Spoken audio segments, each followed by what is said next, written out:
नमस्कार दोस्तों, स्वागत है आपका आपके अपने YouTube चैनल में।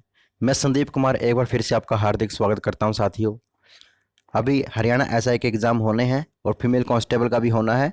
और मेल कांस्टेबल का तो आपको पता चल गया है कि नवंबर के लास्ट में होना है। जो बच्चे अपनी तैयारी कर रहे थे वो अपनी तैयारी कंटिन्यू रखें, और जिन्होंने तैयारी नहीं की थी, जिनकी तैयारी नहीं थी, तो अब तैयारी करना शुरू कर दें। दिन रात एक कर दें, कंपटीशन बहुत ज़्यादा होने वाला है। तो आज हम कुछ महत्वपूर्ण ऐसे प्रश्न पढ़ेंगे जो आपको आगामी एग्जाम में देखने को मिलेंगे। तो शुरू करते हैं दोस्तों आज की वीडियो। अगर अभी तक चैनल को सब्सक्राइब नहीं किया है तो चैनल को सब्सक्राइब कर दीजिए प्लीज़, और अपने स्टडी वाले ग्रुप में वीडियो को शेयर कर दीजिए। तो शुरू करते हैं दोस्तों आज की वीडियो। प्रति 100 ग्राम भैंस के दूध से कितनी ऊर्जा प्राप्त होती है? तो वो होती है आपकी 90 कैलोरी। आगे बढ़ते हैं। मनुष्य के रक्त में लाल रंग का कण क्या होता है? तो वो होता है आपका हीमोग्लोबिन। मनुष्य के जो रक्त है उसमें लाल रंग जो होता है हीमोग्लोबिन का कण होता है। अगला प्रश्न है, मनुष्य में गैस्ट्रिक रस किस अंग से स्रावित होता है? तो वो होता है आपका अमाशय से। किससे? अमाशय से। अगला प्रश्न है, द ओरिजिन ऑफ स्पीसीज पुस्तक किसने लिखी थी? ये लिखी थी आपकी डार्विन ने। किसने? डार्विन ने। बहुत ही महत्वपूर्ण प्रश्न है, जितने भी करवा रहा हूँ सबके सब महत्वपूर्ण प्रश्न है, आपको एग्जाम आने वाले एग्जाम में देखने को मिलेंगे, खास करके एसआई के एग्जाम में देखने को मिलेंगे, क्योंकि थोड़े से क्वेश्चन हार्ड लेवल के हैं। प्रोसेसर की गति किस मात्रक में मापी जाती है? तो मेगा हर्ट्ज और गीगा हर्ट्ज में जो है मापी जाती है। फोटोग्राफी में प्रयुक्त हाइपो रासायनिक रूप से क्या होता है? तो उसमें होता है सोडियम थायोसल्फेट। क्या होता है? Sodium thiosulphate. अगला प्रश्न है, मूत्र का पीला रंग किसके कारण होता है? तो ये होता है आपका यूरोक्रोम के कारण। अगला प्रश्न है, प्राकृतिक रबड़ किसका बहुलक है? तो यह है आपका आइसोप्रीन का। किसका? आइसोप्रीन का। अगला प्रश्न है, द्रव्य की चौथी अवस्था में क्या कहलाती है? तो क्या कहलाती है? प्लाज्मा। पीत का निर्माण शरीर के किस भाग में होता है? तो वो होता है आपका यकृत में। पीत रस का निर्माण कहाँ होता है? होता है यकृत में होता है। अब कुछ स्वतंत्रता आंदोलन से संबंधित जान लेते हैं कुछ। भारतीय राष्ट्रीय कांग्रेस की स्थापना कब हुई थी? तो ये 1885 में हुई थी। कब हुई थी? 1885 में। बंग बंग आंदोलन, जिसे हम स्वदेशी आंदोलन बोलते हैं, वह चला था 1905 में। और 1905 में ही जो लॉर्ड कर्जन के समय में चला था। मुस्लिम लीग की स्थापना कब हुई थी? 1906 में हुई थी। ये ढाका में हुई थी। अगला प्रश्न है, कांग्रेस का बंटवारा कब हुआ था? तो 1907 में कांग्रेस का बंटवारा हो गया था। और होम रूल लीग आंदोलन कब हुआ था? 1916 में हुआ था। और 1916 में कांग्रेस गर्म दल और नरम दल जो है एक हो गए थे 1916 में। लखनऊ पैक्ट कब हुआ था? दिसंबर 1916 को लखनऊ समझौता हुआ था। अगला प्रश्न है, मॉन्टेग्यू घोषणा कब हुई थी? तो ये हुई थी आपकी 20 अगस्त 1917 को। कब हुई थी? 20 अगस्त 1917 को। रोलेट एक्ट के बारे में जान लेते हैं। रोलेट एक्ट कब आया था? 19 मार्च 1919 को आया था, जैसे हम काला कानून बोलते थे। जलियांवाला बाग हत्याकांड, ये भी काला दिन था। 13 अप्रैल 1919 को ये अमृतसर में हुआ था। अगला प्रश्न है, खिलाफत आंदोलन कब हुआ था? ये भी 1919 को हुआ था। खिलाफत आंदोलन। आंदोलन से आपके 1-2% तो आपको देखने को मिलेगा ही मिलेगा। 1% तो आपको यहाँ से मिलेगा। हंटर कमेटी की रिपोर्ट प्रकाशित कब की गई थी? तो ये की गई थी 18 मई 1920 को। हंटर कमेटी की जो रिपोर्ट है वो प्रकाशित की गई थी। अगला प्रश्न है, कांग्रेस का नागपुर अधिवेशन कब हुआ था? तो ये हुआ था दिसंबर 1920 को। अगला प्रश्न है, असहयोग आंदोलन की शुरुआत कब हुई थी? 1 अगस्त 1920 को। ये डेट आपको याद रखनी है, 1 अगस्त 1920 को तो सबका पता होगा, लेकिन डेट थोड़ी सी याद रखनी है ना, कभी कई बार डेट भी पूछ लेता है एग्जामर। अगला प्रश्न है, चौरी चौरा कांड कब हुआ था? तो यह हुआ था 5 फरवरी 1922 को। स्वराज्य पार्टी की स्थापना कब हुई थी? 1 जनवरी 1923 को स्वराज्य पार्टी की स्थापना हुई थी। हिंदुस्तान रिपब्लिकन एसोसिएशन की स्थापना कब हुई थी? अक्टूबर 1924 को हुई थी। साइमन कमीशन की नियुक्ति कब हुई थी? तो ये हुई थी 1927 में। इसकी साइमन कमीशन की जो नियुक्ति 1927 में हुई थी, 8 नवंबर 1927 को। और आया कब था? 1928 को आया था ये। आपको प्रश्न को कम से कम 2 बार पढ़ना है, ये देखना कि इसमें पूछा क्या गया है। आया कब था? 1928 को। और नियुक्ति कब हुई थी? 1927 को। अगला प्रश्न आ ही गया, साइमन कमीशन भारत का आगमन कब हुआ था? 3 फरवरी 1928 को। नेहरू रिपोर्ट कब सौंपी गई थी? तो यह सौंपी गई थी अगस्त 1928 को। नेहरू रिपोर्ट सौंपी गई थी। अगला प्रश्न है बारदौली सत्याग्रह कब हुआ था? तो ये होता 1928 को। कब हुआ था? 1928 को। लाहौर षड्यंत्र केस कब हुआ था? 8 अप्रैल 1929 को। अगला प्रश्न है कांग्रेस का लाहौर अधिवेशन कब हुआ था? दिसंबर 1929 को कांग्रेस का लाहौर अधिवेशन हुआ था। अगला प्रश्न है स्वाधीनता दिवस की घोषणा कब हुई थी? ये हुई थी 2 जनवरी 1930 को स्वाधीनता दिवस की घोषणा हुई थी। अगला प्रश्न है नमक सत्याग्रह 12 मार्च 1930 ईस्वी से 5 अप्रैल 1930 ईस्वी तक चला था। अगला प्रश्न है सविनय अवज्ञा आंदोलन कब चला? तो यह चला 6 अप्रैल 1930 को। अगला प्रश्न है प्रथम गोलमेज आंदोलन कब हुआ था? यह हुआ था 12 नवंबर 1930 को। ये आपको है ना डेट तो याद रखनी है बस 12 नवंबर, क्योंकि 1930 तो सबको पता है 1930 को गोलमेज सम्मेलन हुआ था। गांधी इरविन समझौता कब हुआ था? 8 मार्च 1931 को हुआ था। अगला प्रश्न है द्वितीय गोलमेज सम्मेलन कब हुआ था? तो यह हुआ था 7 सितंबर 1931 को। कब हुआ था? 7 सितंबर 1931 को। अगला प्रश्न है कम्युनल अवार्ड यानी जिसे सांप्रदायिक पंचाट कहते हैं, तो कब हुआ था? 16 अगस्त 1932 को हुआ था। पूना पैक्ट कब हुआ था? यह सितंबर 1932 को पूना पैक्ट समझौता हुआ था। अगला प्रश्न है तृतीय गोलमेज सम्मेलन कब हुआ था? तो यह हुआ था 17 नवंबर 1932 को। अगला प्रश्न है कांग्रेस सोशलिस्ट पार्टी का गठन कब हुआ था? मई 1934 को कांग्रेस सोशलिस्ट पार्टी का गठन हुआ था। फॉरवर्ड ब्लॉक का गठन कब हुआ था? तो यह था 1 मई 1939 को। कब हुआ था? 1 मई 1939 को। मुक्ति दिवस कब? जो मुक्ति दिवस हमारा 22 दिसंबर 1939 ईस्वी को हुआ था। पाकिस्तान की मांग कब रखी गई थी? 24 मार्च 1940 को। कब रखी गई थी? 24 मार्च 1940 को पाकिस्तान की जो मांग है वो रखी गई थी। अगस्त प्रस्ताव कब हुआ था? 8 अगस्त 1940 को हुआ था। क्रिप्स मिशन का प्रस्ताव कब हुआ था? यह मार्च 1942 को हुआ था। भारत छोड़ो आंदोलन कब हुआ था? 8 अगस्त 1942 को भारत छोड़ो आंदोलन था और इसी आंदोलन में महात्मा गांधी ने कहा था करो या मरो का नारा दिया था। अगला प्रश्न है शिमला समझौता कब हुआ? शिमला सम्मेलन तो यह था 25 जून 1945 को शिमला जो सम्मेलन हुआ था। नौसेना का विद्रोह कब हुआ था? 19 फरवरी 1946 को नौसेना का विद्रोह हुआ था। अगला प्रश्न है प्रधानमंत्री इटली की घोषणा कब हुई थी? 15 मार्च 1946 को प्रधानमंत्री इटली की घोषणा हुई थी। कैबिनेट मिशन का आगमन कब हुआ था? यह हुआ था 24 मार्च 1946 को कैबिनेट मिशन का आगमन हुआ था। अगला प्रश्न है प्रत्यक्ष कार्यवाही दिवस कब मनाया जाता है? तो 16 अगस्त 1946 को मनाया जाता है। अगला प्रश्न है अंतरिम सरकार की स्थापना कब हुई थी? तो यह हुई थी 2 सितंबर 1946 को अंतरिम सरकार की स्थापना हुई थी। माउंटबेटन योजना के तहत हमारा देश जो है आजाद हुआ था। यह कब हुआ था? 3 जून 1947 को माउंटबेटन योजना बनाई गई थी। स्वतंत्रता फिर हमें उसके बाद 15 अगस्त 1947 को स्वतंत्रता मिल गई थी। अब कुछ अनुसंधान और उनके मुख्यालय के बारे में जान लेते हैं। भारतीय वन अनुसंधान संस्थान कहां पर है? यह आपका देहरादून में रहेगा। अगला प्रश्न है वन्य जीव अनुसंधान संस्थान, तो यह अभी आपका देहरादून में रहेगा। वो वन था, ये वन्य है। केंद्रीय पक्षी शोध संस्थान कहां पर रहेगा? आपका इज्जत नगर में। अगला प्रश्न है राष्ट्रीय पर्यावरण शोध संस्थान कहां पर है? तो ये रहेगा आपका नागपुर में, राष्ट्रीय पर्यावरण शोध संस्थान। राष्ट्रीय पशु अनुसंधान संस्थान ये कहां पर रहेगा? आपका बीकानेर में रहेगा। कहां पर रहेगा? बीकानेर में। राष्ट्रीय भूभौतिकी अनुसंधान संस्थान कहां पर है? आपका हैदराबाद में। कहां पे है? हैदराबाद में। राष्ट्रीय पर्यावरण अभियांत्रिकी शोध संस्थान ये आपका कहां रहेगा? नागपुर में रहेगा। कहां पे? नागपुर में। अगला प्रश्न है भारतीय कृषि अनुसंधान परिषद कहां पर है? तो ये रहेगा आपके नई दिल्ली में। कहां पे? नई दिल्ली में। अगला प्रश्न है भारतीय मृदा विज्ञान संस्थान कहां पर है? प्रयागराज में है। कहां पे? आपका प्रयागराज में। अगला प्रश्न है केंद्रीय मृदा लवणता अनुसंधान संस्थान ये कहां पर रहेगा? करनाल में। कहां पर? राष्ट्रीय डेयरी अनुसंधान संस्थान भी आपका करनाल में रहेगा। और मृदा एवं लवणता पूछ लिया जाए तो वो भी आपका करनाल में रहेगा। भारतीय बागवानी अनुसंधान संस्थान ये कहाँ पर रहेगा आपका? बेंगलोर में। भारतीय वन सर्वेक्षण केंद्र कहाँ पर रहेगा आपका? देहरादून में रहेगा। कहाँ पर रहेगा? देहरादून में।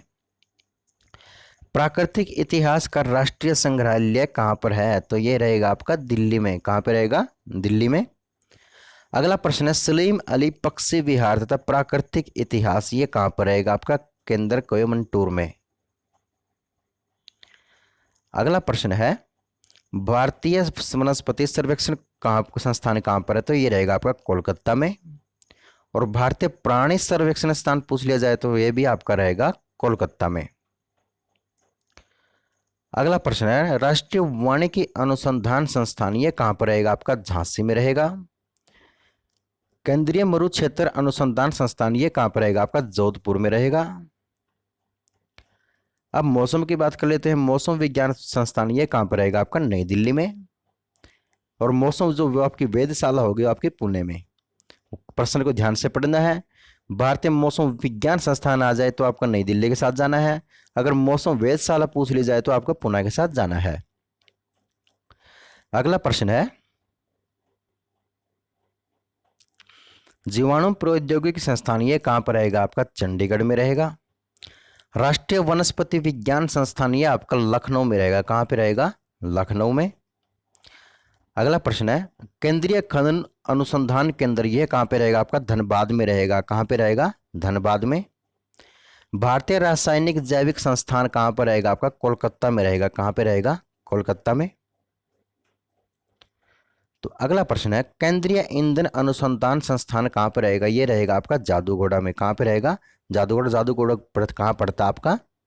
झारखंड में पड़ता है।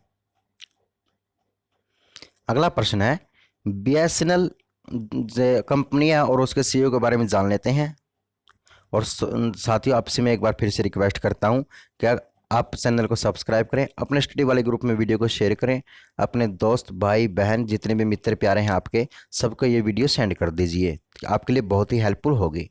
अब कुछ सीईओ के बारे में जान लेते हैं। सीईओ बीएसएनएल के सीईओ हैं पी के पुरवार।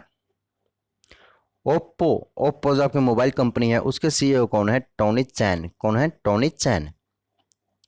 अगला प्रश्न है एचपी के सीईओ कौन है? हिंदुस्तान पेट्रोलियम। इसके सीईओ कौन है? डियोन वेसलर। यस बैंक जो आपका यस बैंक है उसके सीईओ कौन है? राणा कपूर। कौन है? राणा कपूर। बहुत ही महत्वपूर्ण प्रश्न है। सीईओ से प्रश्न कई बार पूछ लिए जाते हैं एग्जाम में, तो सीईओ को ये वीडियो आप देख लोगे तो आपके सारे सीईओ जो है याद हो जाएंगे। देना बैंक के कौन है? वह अश्विन कुमार। बंधन बैंक जो आपका है उसके हैं चंद्रशेखर घोष। सोनी के जो आपका सोनी आपने देखा होगा तो उसके सीईओ कौन है? Kenichiro Yoshida. सोनी कंपनी है, चैनल नहीं है। Kenichiro Yoshida. अगला प्रश्न कोका कोला के सीईओ कौन है? तो वो आपके जेम्स किवसी। एयरटेल के सीईओ कौन है? तो वो आपके गोपाल मित्तल एयरटेल के। अब वोडाफोन के बारे में जान लेते हैं। वोडाफोन के हैं विक्टोरिया कोलाओ। अगला प्रश्न है आइडिया के सीईओ कौन है? तो आपके हिमांशु कंपानिया।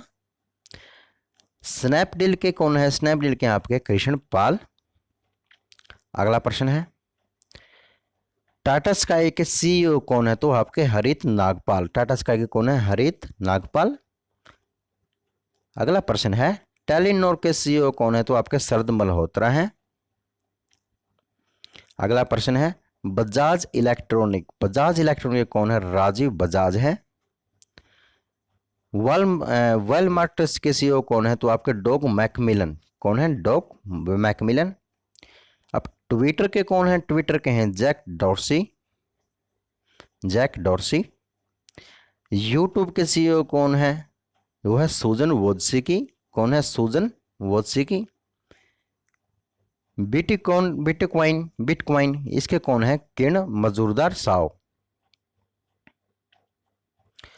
अगला प्रश्न है फ्लिपकार्ट के सीईओ कौन है? तो वो रहेंगे आपके कल्याण कृष्ण मूर्ति। अगला प्रश्न है नोकिया के सीईओ कौन है? तो आपका राजीव सूरी। कौन है आपका? राजीव सूरी। रिलायंस इंडस्ट्रीज के सीईओ कौन है? ये तो सभी जानते हैं मुकेश अंबानी। इसकी कंपनी है जियो भी इसी की कंपनी है। इन्फोसिस के सीईओ कौन है? तो आपके सलील पारेख इन्फोसिस के सीईओ हैं। डेल के सीईओ कौन है? Michael S Dell. ये कौन है? Michael S Dell.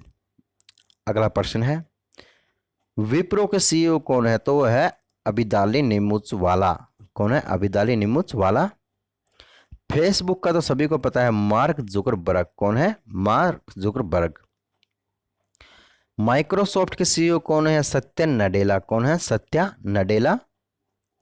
अगला प्रश्न है, एसबीआई के अध्यक्ष कौन है? रजनीश कुमार। कौन है? रजनीश कुमार एसबीआई बैंक के अध्यक्ष हैं ये। अगला प्रश्न है, आईसीआईसीआई बैंक के अध्यक्ष कौन है? तो वो आपके संदीप बख्शी। पीएनबी पंजाब नेशनल बैंक के कौन है? तो आपके सुनील मेहता। एक्सिस बैंक के कौन है? तो आपके शिखा शर्मा रहेगी एक्सिस बैंक के। अगला प्रश्न है, टाटा सन्स इसके सीईओ कौन है? एन चंद्रशेखरन है। एप्पल के सीईओ कौन है? टिम कुक है। कौन है? Tim Cook. वीवो का सीईओ कौन है? सैन वेई। कौन है? सैन वेई। अगला प्रश्न है, अमेज़न के सीईओ कौन है? यह है जेफ बेजोस। उबेर के सीईओ कौन है? तो आपका दारा खुसरो शाही। कौन है? दारा खुसरो शाही, ये उबेर के हैं। आगे बढ़ते हैं, मास्टर कार्ड के सीईओ कौन है? तो वो रहेंगे आपके अजयपाल सिंह बंगा। ओएलए के सीईओ कौन है? भावेश अग्रवाल। ओएलए के सीईओ हैं। ओएलए मनी के सीईओ कौन है? नितिन गुप्ता। कौन है? नितिन गुप्ता। अगला प्रश्न है, पेटीएम के सीईओ कौन है? तो आपका रेणु सत्ती पेटीएम के सीईओ हैं। नेटफ्लिक्स के सीईओ कौन है? Reed Hasting. कौन है? Reed Hasting. अगला प्रश्न है, अब प्रमुख खिलाड़ियों के उपनाम जान लेते हैं। जो प्रमुख खिलाड़ी हैं बहुत ही महत्व, अब की बार हरियाणा पुलिस में आया था, ये उपनाम से भी आया था, उसका खिलाड़ी का उपनाम क्या है? तो पढ़ते हैं सचिन तेंदुलकर का। यह आपका मास्टर ब्लास्टर के नाम से जाना जाता है। सचिन तेंदुलकर क्रिकेट का भगवान भी कहते हैं इसे। अगला प्रश्न है, सुनील गावस्कर इसका नाम, इसका जो है उपनाम है लिटिल मास्टर कहते हैं इसे। पीटी उषा को हम उड़नपरी भी कहते हैं, पायली एक्सप्रेस भी कहते हैं। मेजर ध्यानचंद जो हॉकी के जादूगर हैं, उसे क्या कहते हैं? हॉकी का जादूगर। सौरव गांगुली को हम दादा कहते हैं। क्या कहते हैं? दादा। मिल्खा सिंह को हम क्या कहते हैं? फ्लाइंग सिख के नाम से मिल्खा सिंह को जानते हैं। अगला प्रश्न है, शोएब अख्तर को किसके नाम से जानते हैं? रावलपिंडी एक्सप्रेस के नाम से जानते हैं। हरभजन सिंह को हम टर्बोनेटर के नाम से जानते हैं। किसके? टर्बोनेटर के। महेंद्र सिंह धोनी को किस नाम से जानते हैं? माही के नाम से जानते हैं। किसके नाम से? माही के नाम से। यान थोरकिक को किस नाम से जानते हैं? यह टारपीडो के नाम से। सरगई बुबका को किस नाम से जानते हैं? यह जानते हैं पोल वाल्ट का बादशाह, जो सरगई बुबका है। राहुल द्रविड़ को जानते हैं हम द वॉल के नाम से। किसके नाम से? द वॉल के नाम से। अगला प्रश्न है, जवागल श्रीनाथ को किस नाम से जानते हैं? तो मैसूर एक्सप्रेस के नाम से जानते हैं जवागल श्रीनाथ को। वीरेंद्र सहवाग जो हरियाणा से हैं, उसको किस नाम से जानते हैं? मुल्तान का सुल्तान। और नजफगढ़ का नवाब के नाम से जानते हैं। अगला प्रश्न है, पेश भूपति को किस नाम से जानते हैं? इंडियन एक्सप्रेस के नाम से जानते हैं पेश भूपति को। पेले को किस नाम से जानते हैं? ब्लैक परल के नाम से जानते हैं पेले को। अंदर आगासी को किस नाम से जानते हैं? डेनिस डी मिनोस के नाम से जानते हैं, इसका उपनाम है ये सबके सब। कपिल देव, ये तो हरियाणा पुलिस के एग्जाम में 7 तारीख वाला जो एग्जाम था सुबह का, उसमें आया था। कपिल देव का नाम क्या है? वह कपिल देव रामलाल निखंज। अगला प्रश्न, महेंद्र सिंह धोनी को क्या और भी क्या कहते हैं? माही भी कहते हैं और कैप्टन कूल भी कहते हैं। अगला प्रश्न है, अब टोक्यो 2020 में भारत का पदकों का सफर पूरा हुआ है और उसमें ना भारत ने कुल 7 मेडल जीते हैं। ये करंट के हिसाब से आपका यहाँ से 1-2 क्वेश्चन बनेगा, तो ध्यान से पढ़ लीजिए। अब जो एक भारत ने क्या जीता? एक तो स्वर्ण पदक जीता है, 2 रजत पदक जीते हैं और 4 कांस्य पदक जीते हैं। अब इसके बारे में थोड़ा सा जान लेते हैं। समापन समारोह में ध्वजवाहक की कौन था? तो वो था आपका बजरंग पुनिया, विजेता बजरंग पुनिया। अब भारत ने जो 7 पदक जीते हैं, विजेता है, उनके बारे में जान लेते हैं। नीरज चोपड़ा भारत के इस बेटे ने बहुत ही कमाल करके दिखाया है, इस बार स्वर्ण पदक जीता, वो भी जेवलिन थ्रो में। मीराबाई चानू ने रजत पदक जीता है, भारोत्तोलन में जीता है। रवि कुमार दहिया ने रजत पदक जीता है, वो भी कुश्ती में जीता है। अगला प्रश्न है, पीवी सिंधु ने कांस्य पदक जीता है और वो बैडमिंटन में जीता है। लोवलीना बारगोहन ने कांस्य पदक जीता है और वो मुक्केबाजी में जीता है। अगला प्रश्न है, बजरंग पुनिया ने कांस्य पदक जीता है और किस में जीता है? कुश्ती में जीता है। और जो हमारी भारतीय हॉकी टीम है उसने भी क्या जीता? कांस्य पदक जीता है। अब विज्ञान के प्रमुख शाखाओं के जनकों के बारे में जान लेते हैं, बहुत ही महत्वपूर्ण है ये प्रश्न है ना, ये आपको यहाँ से एक दो क्वेश्चन आपको देखने को मिलेगा। चलिए दोस्तों पढ़ते हैं। जंतु विज्ञान के जो है कौन है? अरस्तु। अनुवांशिक की खोज किसने की थी? जे जे मेंडल ने की थी। किसने? जी जे मेंडल। विकिरण अनुवांशिक की खोज किसने की थी? एच जे मूलर ने की थी। अगला प्रश्न है, आधुनिक अनुवांशिकी की खोज किसने की थी? तो वो किसी बैटसन ने। आधुनिक शारीरिक की खोज किसने की थी? एड्रियास विसिलियस ने की थी। अगला प्रश्न है, रक्त परिसंचरण की खोज किसने की थी? विलियम हार्वे ने की थी। वर्ग की खोज किसने की थी? कैरोलस लिनियस ने की थी। चिकित्सा शास्त्र की खोज किसने की थी? हिप्पोक्रेटस ने की थी। अगला प्रश्न है, उत्परिवर्तनवाद की खोज किसने की थी? ये की थी हुगो डी ब्रिज ने। माइक्रोस्कोपी की खोज किसने की थी? मार्सेली मालपीजी ने की थी। जीवाणु की खोज किसने की थी? रॉबर्ट कोच ने की थी। प्रतिरक्षक विज्ञान की खोज किसने की थी? एडवर्ड जेनर ने की थी। जीवाश्म विज्ञान की खोज किसने की थी? लियोनार्डो दा विंची ने की थी। सूक्ष्म जैविकी की खोज किसने की थी? लुई पास्चर ने की थी। अगला प्रश्न है, जीरोंटोलॉजी की खोज किसने की थी? यो की थी व्लादिमीर ने। किसने? व्लादिमीर कोरेनोव्स्की ने। अगला प्रश्न है, एंडोक्राइनोलॉजी की खोज किसने की थी? थॉमस एडिसन ने की थी। अगला प्रश्न है, आधुनिक भूरणिकी की खोज किसने की थी? ये की थी कॉरल ई वान वेयर ने। वनस्पति शास्त्र की खोज किसने की थी? तो वो की थी थियोफ्रेस्टस ने। पादप रोग विज्ञान की खोज किसने की थी? एच जे बटलर ने की थी। अगला प्रश्न है, पादप क्रिया विज्ञान की खोज किसने की? जो पादप क्रिया है उसकी खोज की थी स्टीफन हेल्स ने। बैक्टीरियोफेज की खोज किसने की थी? क्वार्टर दिहे रील ने की थी क्वार्टर दिहे रील ने। अगला प्रश्न है, सूजन नेकी की खोज किसने की थी? फ्रांसिस गाल्टन ने की थी। अब कुछ कंप्यूटर के बारे में तो थोड़ा पढ़ लेते हैं। कंप्यूटर में काम करने के लिए किस सॉफ्टवेयर का प्रयोग किया जाता है? तो वो किया जाता है एप्लीकेशन सॉफ्टवेयर का। एग्जाम में क्वेश्चन आता है ये 7 तारीख वाले के इवनिंग के एग्जाम में आता है ये एप्लीकेशन। अगला प्रश्न है, प्रोग्राम हेतु विकसित की गई सर्वप्रथम भाषा कौन सी थी आपकी? फोर्ट्रॉन। कौन सी थी? फोर्ट्रॉन। अगला प्रश्न है, सी बेसिक कोबोल और जावा जिस भाषा के उदाहरण है उसे क्या कहते हैं? हाई लेवल कहते हैं। क्या कहते हैं? हाई लेवल कहते हैं। अगला प्रश्न है, कंप्यूटर भाषा फोर्ट्रॉन किस क्षेत्र में उपयोगी है? तो आपका विज्ञान क्षेत्र में उपयोगी है। जो आपकी डीवीडी है वो उदाहरण किसका है? ऑप्टिकल डिस्क का। किसका? ऑप्टिकल डिस्क का। अगला प्रश्न है, टेलीप्रोसेसिंग और टाइम शेयरिंग का प्रयोग किस पीढ़ी कंप्यूटर में हुआ था? तो वो होता आपका तीसरी पीढ़ी में। किस में? तीसरी पीढ़ी में। अगला प्रश्न है, पहले से ऑन कंप्यूटर को रिस्टार्ट करने को क्या कहते हैं? जो पहले से ऑन कंप्यूटर को रिस्टार्ट करने को क्या कहते हैं? वार्म बूटिंग कहते हैं। बहुत ही महत्वपूर्ण प्रश्न है ये। कंप्यूटर के जितने भी प्रश्न मैं करवा रहा हूं सबके सब महत्वपूर्ण है। इंटरनेट में प्रयुक्त कंप्यूटर लैंग्वेज कौन सी है आपकी? तो आपकी जावा। ये प्रयुक्त कंप्यूटर लैंग्वेज आपकी जावा। अगला प्रश्न है, कैरे। कैरे क्या है? ये आपका सुपर कंप्यूटर है। ये कैरे इसका नाम है सुपर कंप्यूटर का।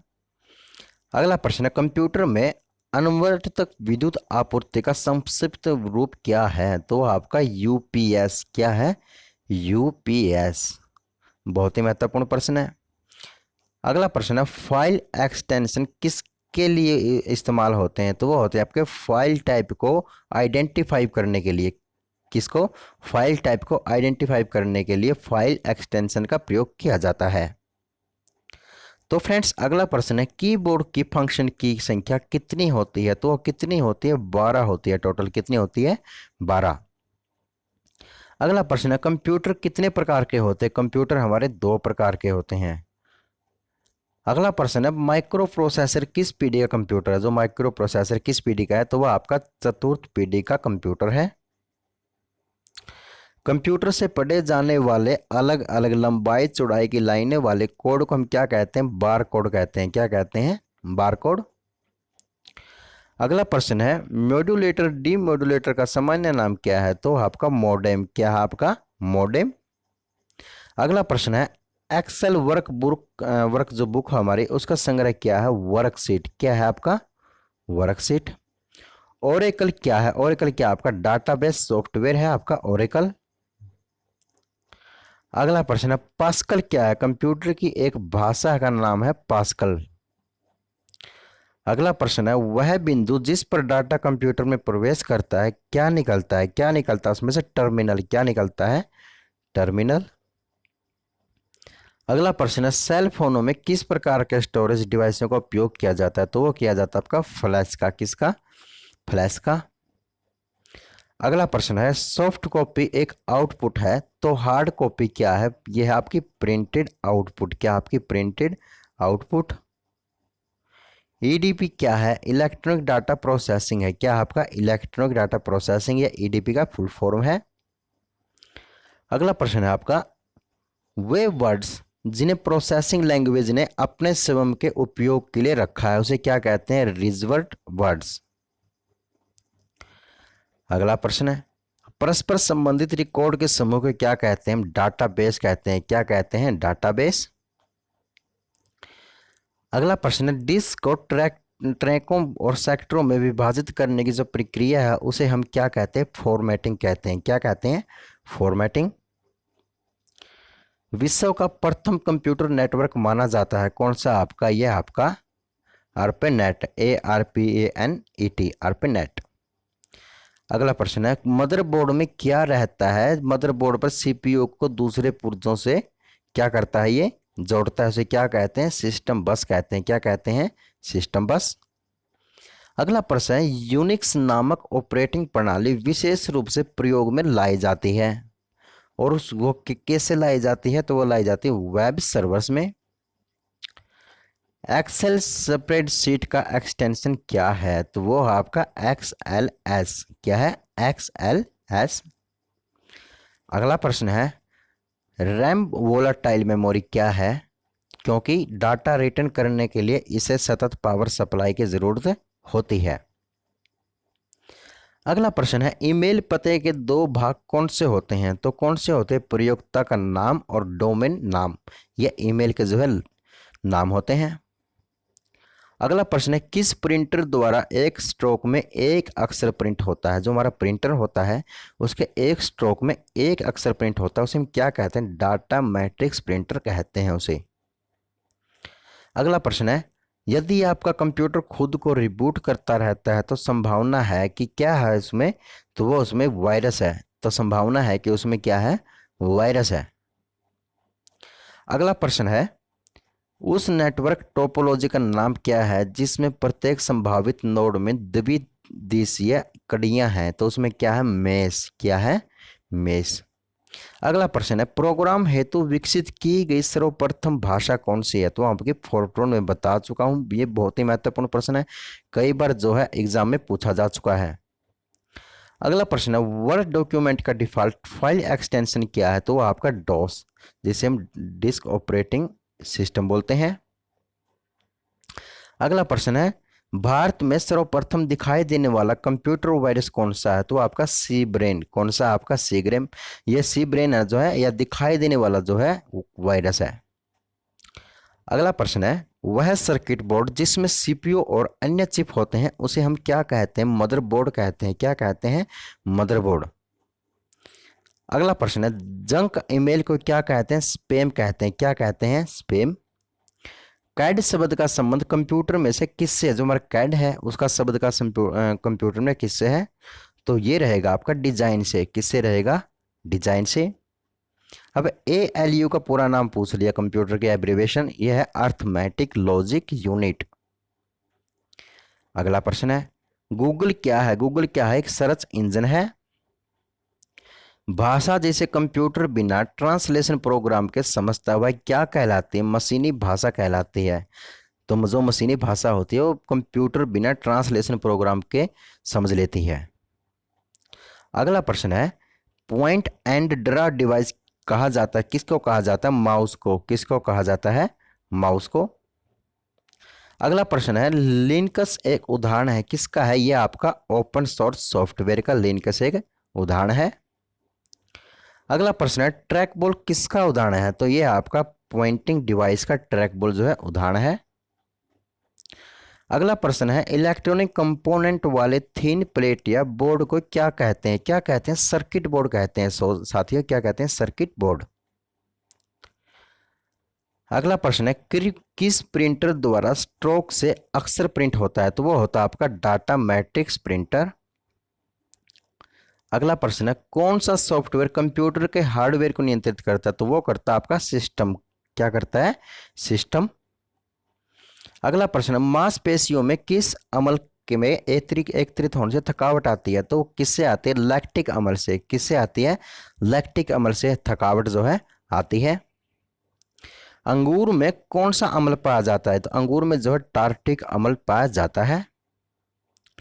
अगला प्रश्न है, कैंसर संबंधी रोगों का अध्ययन क्या कहलाता है? ये मैं कई बार बता चुका हूं क्योंकि इसे महत्वपूर्ण बार बार डालना पड़ रहा है, बार बार ये प्रश्न एग्जाम में आता है। तो ये आपका ऑर्गेनोलॉजी। अगला प्रश्न, मानव शरीर में सबसे लंबी कोशिका कौन सी होती है? तो आपकी वो होती है तंत्रिका कोशिका होती है। दांत मुख्य रूप से किस पदार्थ के बने होते हैं? डेंटाइन के बने होते हैं। किसके? डेंटाइन के। किस जंतु की आकृति पैर के चप्पल के समान होती है? वो होती है आपके पैरामीशियम। अगला प्रश्न है, कैंचुए की कितनी आंखें होती हैं? कैंचुए की कोई भी आंख नहीं होती, बिना आंख का होता है बेचारा। गाजर किस विटामिन का समृद्ध स्रोत होता है? तो विटामिन ए। गाजर में क्या पाया जाता है? आपका विटामिन ए पाया जाता है। निम्न में से किस पदार्थ में प्रोटीन नहीं पाया जाता? चावल एक ऐसा जो है हमारा खाने वाला है जिसमें प्रोटीन नहीं पाया जाता।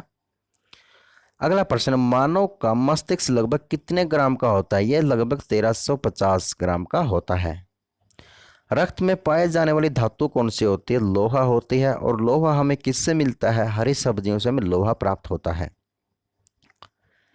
अगला प्रश्न है, किण्वन का उदाहरण क्या है? किण्वन का उदाहरण क्या है? तो वो आपका दूध का खट्टा होना और खाने की ब्रेड बनाना और गीले का आटा होना। अगला प्रश्न है, निम्न में से कौन सा आहार मानव शरीर में नए ऊतकों की वृद्धि के लिए पोषक तत्व माना जाता है? तो वो कौन सा? आपका पनीर। कौन सा रहेगा? आपका पनीर रहेगा। अगला प्रश्न है, निम्न में से कौन एक उड़ने वाली छिपकली है? जो उड़ने वाली छिपकली है उसका नाम क्या है? ड्रैको। क्या नाम है? ड्रैको। अब घोंसला बनाने वाला एकमात्र सांप कौन सा है? तो आपका किंग कोबरा घोंसला बनाने वाला एकमात्र सांप है। अगला प्रश्न, भारत में पाई जाने वाली सबसे बड़ी मछली कौन सी है? तो जो भारत में पाई जाती है वह हवेल हवेल शार्क जो है भारत में सबसे बड़ी मछली पाई जाती है। दालें किसका एक अच्छा स्रोत है? तो आपकी प्रोटीन का दालें जो है एक अच्छा स्रोत है। अगला प्रश्न, देसी घी में से सुगंध क्यों आती है? ये आती है आपके डाइएसेटिल के कारण। इंद्रधनुष में किस रंग का विक्षेपण अधिक होता है? तो वह होता है आपका लाल रंग का। किसका होता है? लाल रंग का। अगला प्रश्न है, टेलीविजन का आविष्कार किसने किया था? जेएल बेयर्ड ने किया था। हीरा चमकदार क्यों दिखाई देता है? क्योंकि उसके आंतरिक परावर्तन के कारण, सामूहिक आंतरिक परावर्तन के कारण यह दिखाई देता है। गोबर गैस में मुख्य रूप से क्या पाया जाता है? मीथेन गैस पाई जाती है और मीथेन गैस को हम मार्स गैस भी कहते हैं। अगला प्रश्न है, दूध की शुद्धता का मापन किस यंत्र से किया जाता है? तो वो किया जाता है आपका लैक्टोमीटर से किया जाता है। पृथ्वी पर सबसे अधिक मात्रा में पाया जाने वाला धातु तत्व कौन सा है? तो वो रहेगा आपका एल्यूमिनियम रहेगा। कौन सा रहेगा? एल्यूमिनियम। मोती मुख्य रूप से किस पदार्थ का बना होता है? जो हमारा मोती होते हैं जो समुद्र में पाए जाते हैं, कभी नहरों नदियों में पाए जाते हैं, तो किसके बने होते हैं? कैल्शियम कार्बोनेट के ये मोती बने होते हैं। ये बहुत ही महत्वपूर्ण प्रश्न है। मानव शरीर में सबसे अधिक मात्रा में कौन सा तत्व पाया जाता है? तो कौन सा पाया जाता है? आपका ऑक्सीजन पाया जाता है। कौन सा? ऑक्सीजन।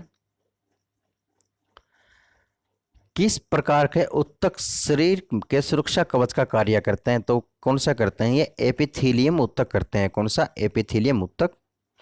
अगला प्रश्न है, मनुष्य ने सर्वप्रथम किस जंतु को अपना पालतू बनाया? तो कुत्ते को बनाया है। किसको बनाया है? कुत्ते को। किस वैज्ञानिक ने सर्वप्रथम बर्फ के दो टुकड़ों को आपस में घिसाकर पिघला दिया था? तो किया था डेवी ने। किसने किया था? डेवी ने। अगला प्रश्न है, सबसे अधिक तीव्रता की ध्वनि कौन उत्पन्न करता है? तो कौन उत्पन्न करता है? बाघ। कौन सा करता है? बाघ। अगला प्रश्न है, जब ध्वनि तरंग चलती है तो वे अपने साथ ले जाती है, क्या ले जाती है? ऊर्जा। क्या ले जाती है? ऊर्जा। सूर्य ग्रहण के समय सूर्य का कौन सा भाग दिखाई देता है? तो दिखाई देता है आपका किरीट। क्या दिखाई देता है? किरीट दिखाई देता है। अगला प्रश्न है, सूर्य की किरण में कितने रंग होते हैं? तो कितने रंग होते हैं? 7 रंग होते हैं। जो सूर्य की किरणें होती हैं उसमें 7 रंग होते हैं। अगला प्रश्न है, टाइपराइटर के आविष्कारक कौन है? जो टाइपराइटर होता है आपका उसका आविष्कारक कौन है? सोल्स। कौन है? सोल्स। अगला प्रश्न है, सिरका को लैटिन भाषा में क्या कहते हैं? एसिटम कहते हैं। क्या कहते हैं? एसिटम। अगला प्रश्न है, कपड़ों से जंग के धब्बे हटाने के लिए किसका प्रयोग किया जाता है? वो किया जाता है ऑक्जेलिक अम्ल का प्रयोग किया जाता है। अगला प्रश्न है, गन्ने में लाल सड़न रोग किसके द्वारा कारण उत्पन्न होता है? तो कवकों द्वारा उत्पन्न होता है। आम का वानस्पतिक नाम क्या है? तो आपका मैंगीफेरा। क्या है? Mangifera indica. अगला प्रश्न है, कॉफी पाउडर के साथ मिलाया जाने वाला चिकोरी चूर्ण प्राप्त होता है, उसे कहाँ से होता है? वो आपको जड़ों से हमें प्राप्त होता है। विटामिन सी का सबसे अच्छा स्रोत क्या है? तो आंवला। विटामिन सी का क्या है? विटामिन सी अक्सर है ना खट्टे पदार्थों में पाया जाता है, जैसे नींबू हो गया, मौसमी हो गया, आंवला हो गया, हमेशा खट्टे पदार्थों में आपको मिलेगा। तो फ्रेंड्स, आज के हमारी क्लास यहीं खत्म होती है। अगर आपको वीडियो अच्छा लगे तो चैनल को सब्सक्राइब जरूर कर दें प्लीज़, और अपने स्टडी वाले ग्रुप में से शेयर करें। अपने भाई बहन मित्र दोस्त जो भी आपके प्यारे हैं उन सबके पास ये वीडियो पहुंच जाने चाहिए, और चैनल को सब्सक्राइब करें। धन्यवाद दोस्तों। जय हिंद, जय भारत।